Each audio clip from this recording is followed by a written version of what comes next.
What a weekend of rugby union. We had it all.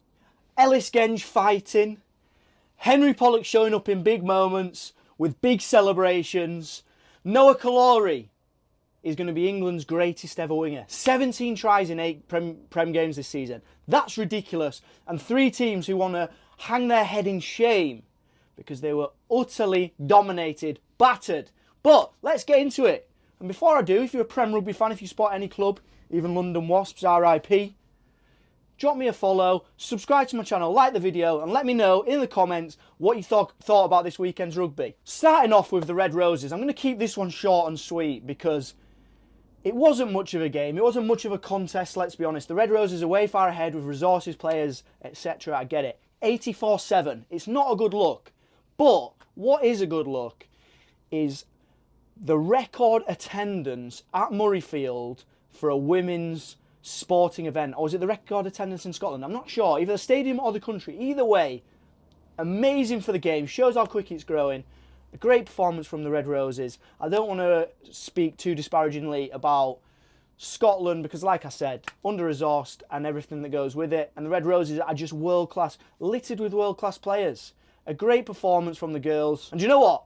It was great to see after what I had to witness as a men's rugby fan at Murrayfield this year, where we got battered ourselves. So, does that make up for it? Not quite, but it's halfway there. The first men's game, Prem game we're going to talk about this week is Bristol at home to Gloucester. I dubbed this pre-game the Battle of the Losers. Both of them lost a load of games recently. I thought it could be tight. I wasn't quite sure. I picked Bristol just to pip them, but not by flipping 41 points. 53-12.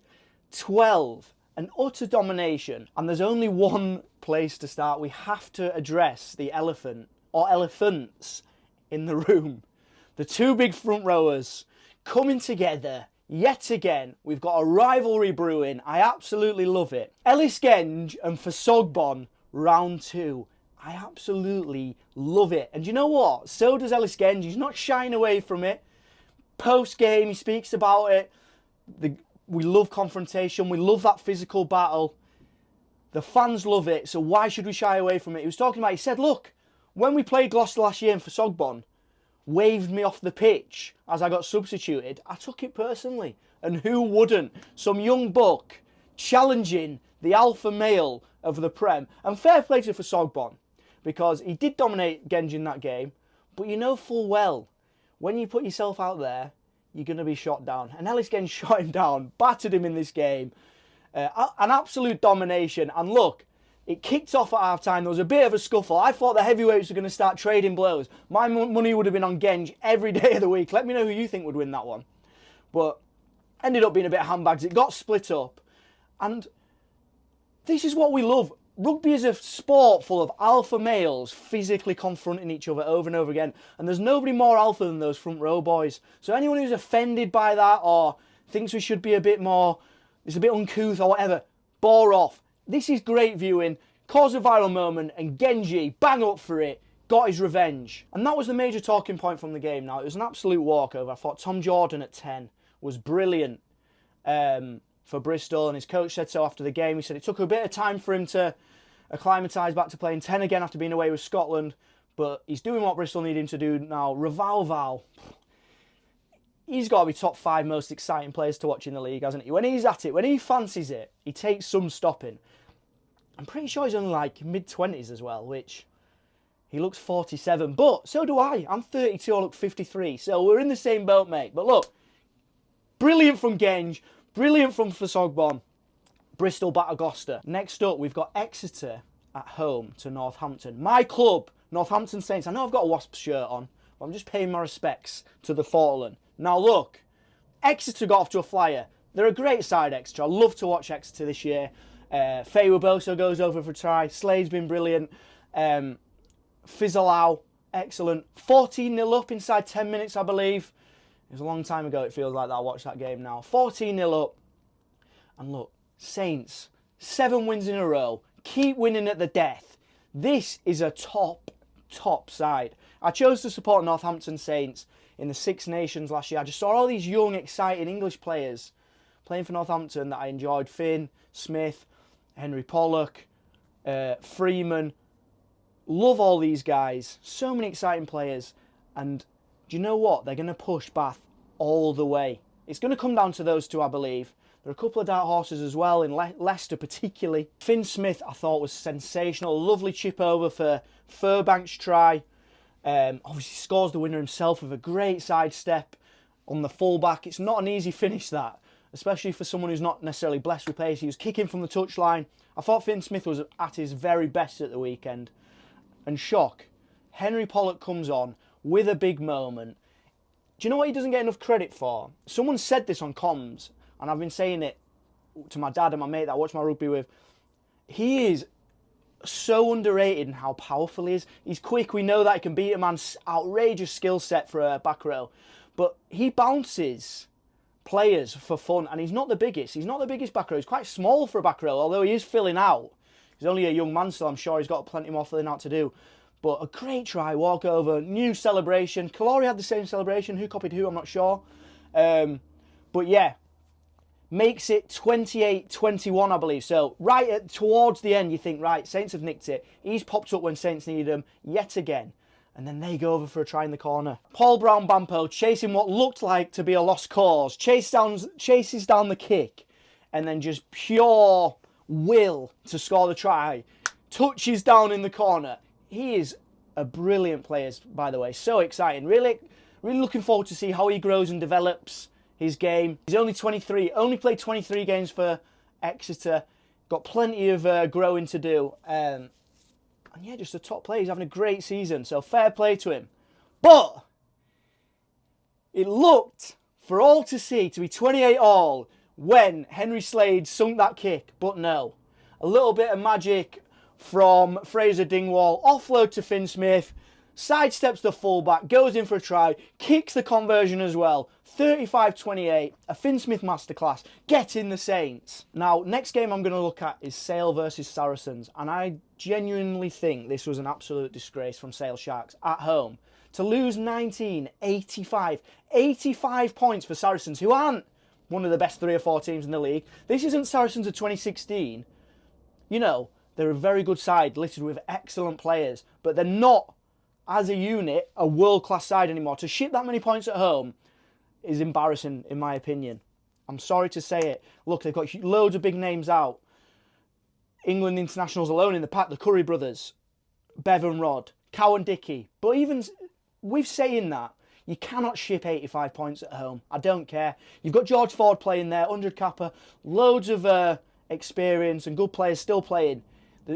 I picked Saracens to win pre-game. 85-19 though is an absolute joke. But I won't go into Sale too much, individual players, blah, blah, blah. There's one man on this pitch I have to talk about, and that is Caluori, Noah Caluori. He's going to be, listen to me when I say this, Noah Caluori is going to go down as England's greatest ever winger. He's got absolutely everything and he's only 19. Eddie Hearn must have been on the phone after that performance this weekend.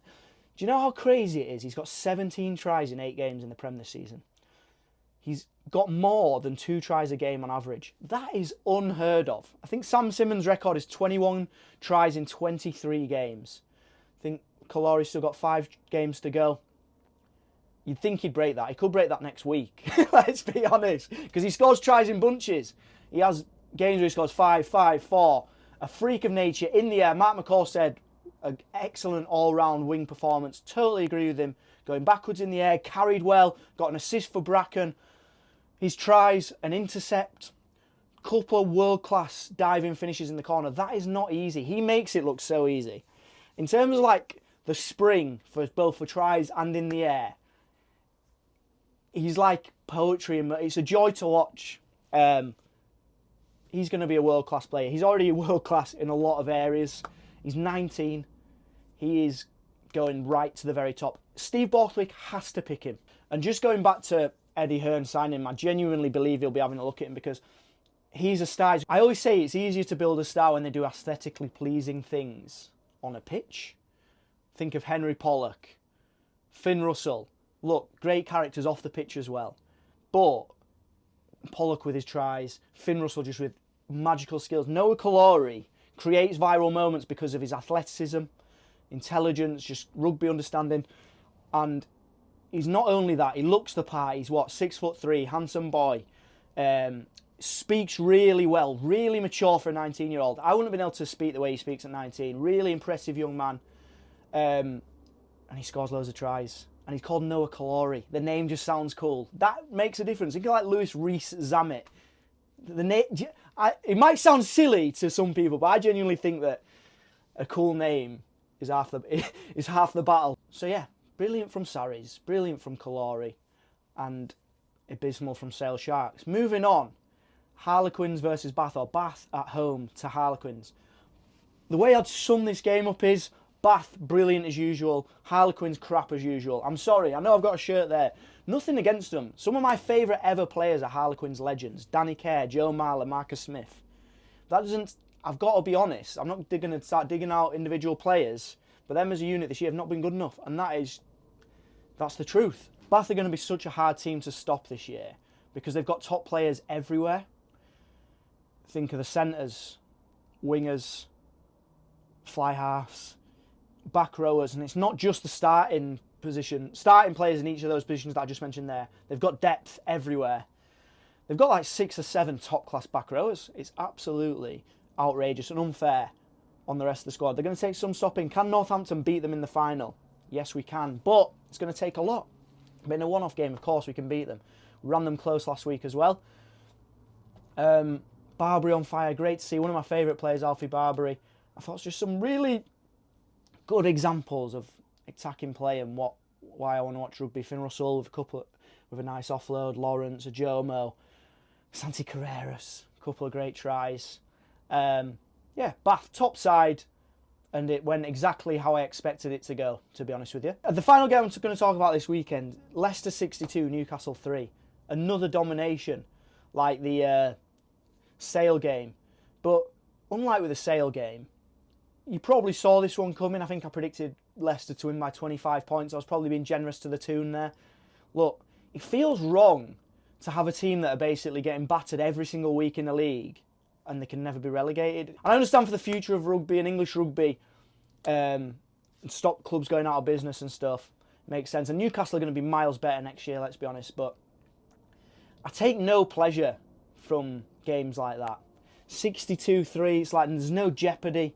Well, Leicester were good, but what can you really take from it? Because Newcastle just rolled over and had the belly stickled. I know Parling came out, Jeff Parling, after the game, the Leicester gaffer, and said he was really pleased with the players keeping the foot on the throat. And do you know what? That's probably the positive you can take from the game. There were some great performances. We've got to be honest. Hamer Webb, 5 tries, got a first half hat trick. He said he was good. He didn't get the second half hat trick. I love that mentality.